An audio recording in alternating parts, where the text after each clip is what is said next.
السلام عليكم ورحمة الله تعالى وبركاته. halka aad naga daawanaysaan waa SNN oo idinkaga imaanaya labada magaalo mataanaha Minneapolis iyo St. Paul. Alaba waxaan naga daawataan ababkeena caanka ah sida Roku Boxka, Amazon Fire TV-ga, telefoonada gacanta sida Android-ga iyo iPhone-ka.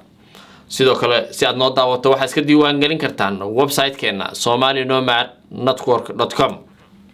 waa barnaamij gaar ah oo aan kaga hadli doono doorashooyinka dalka Mareykanka guud ahaan iyo gaar ahaan state of Minnesota. alaba waxay ahaan jirtay in waqtiga ergooyinka la kala qaybsado ay kala qaybsadaan madaxweynayaasha iyo wakiilada aqalka sare, aqalka hoose iyo golayaasha deegaanka iyo wakiilada wasaaradda waxbarashada. balse sanadkan ayaa sharci la bedelay, sharcigaas oo lagu bedelay in ay madaxweynayaashu aadi doonaan one man one vote, hal qof iyo hal cod. sidaad la socotaan dalka Mareykanka waxaa ka jira laba xisbi oo aad u waaweyn oo kala ah Dimuqraadi iyo Republican. isbedel weyn oo sharciga Dimuqraadiga ku yimid ayaa waxaa lagu dhawaaqay in isbedel lagu sameeyo sharcigii hore. sharcigan cusub oo hadda la sameeyay ayaa waxa uu yahay in Dimuqraadigu ay ku kala baxaan hal cod iyo hal qof. January 17keedii sanadkan ilaa Maarso 3deeda ama March 3deeda ayaa waxaa socon doona in hal cod iyo hal qof ah. taasoo keentay in qofka January 17keedii ilaa March 3deeda inuu fursad haysto oo uu ku codeyn karo. intaa waxaa dheer qofku hadduu dalka ka maqan yahay inuu codsan karo absentee ballot oo macnaheedu uu yahay qofka asagoo maqan inuu codeyn karo ama wadan kale ha ka soo codeeyo ama asagoo joogaba inuu codeeyo si uu danihiisa markaa u qabsado, taasoo looga jeedo inuusan codna khasaarin. barito oo 25 February waxaa dhici doona caucus isu tag ay isu tagayaan Dimuqraadigu. caucuskaasi ma saameyn doono madaxweynayaasha u tartamaya Dimuqraadiga, balse wuxuu saameyn doonaa state of Minnesota, dadka aqalada hoose iyo aqalada sare iyo dhammaan guddiga deegaanka dadka loo dooranayo. dadka la dooranayo ayaa waxay kala qaybsan doonaan ergooyinkaas oo tagi doona conventionka samarka hadduu alla idmo.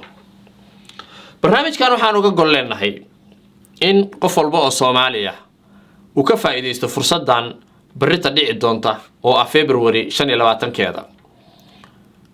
haddii aadan noqonin qofka codeeya ama qofka ka qayb qaata electionka ama tartanka ama codeynta ka dhacaysa state of Minnesota, waxaad codeyn doona ama ka qayb qaadan doona dad aan ka shaqaynaynin danahaaga.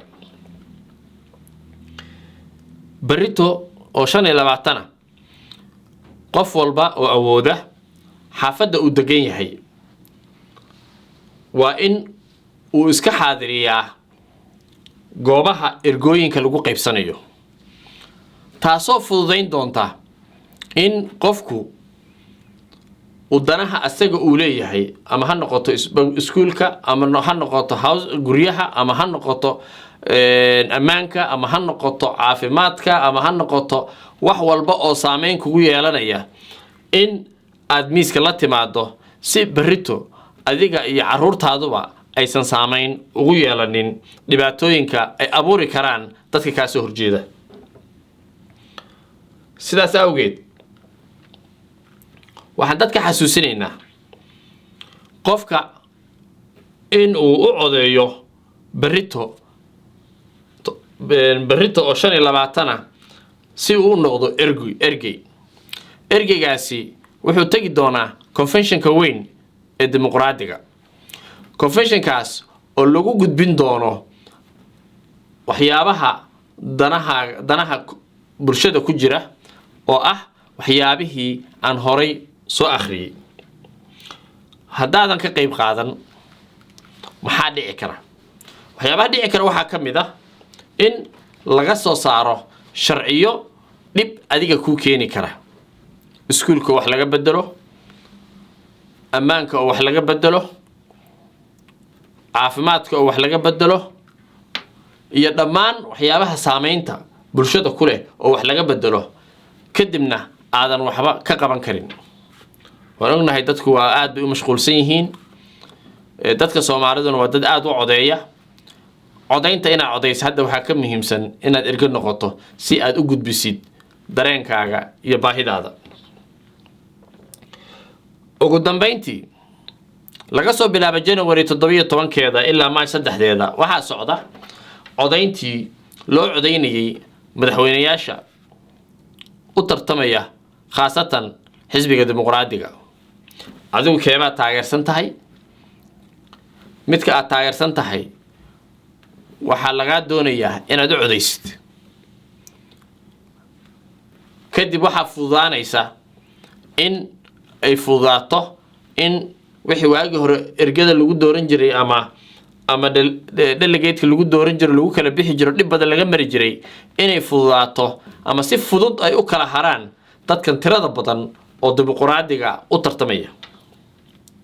gabagabadii barnaamijkeena waxaanu boorinaynaa ama wacyigelinaynaa in barito oo ay taariikhdu tahay 25 aad raadisid meesha kuugu dhow oo aad iska xaadirin karto si aad uga qayb qaadato caucus-ka isu tagga oo macnaheedu yahay waa meesha ergada lagu kala qaybsanayo.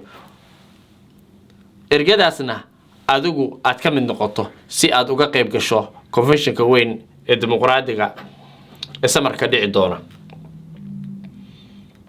sidoo kale waxaad naga daawanaysaan waa SNN. waxaan warbixintan gaaban idiin soo jeedinaya anigoo ah Maxamed Wardheere.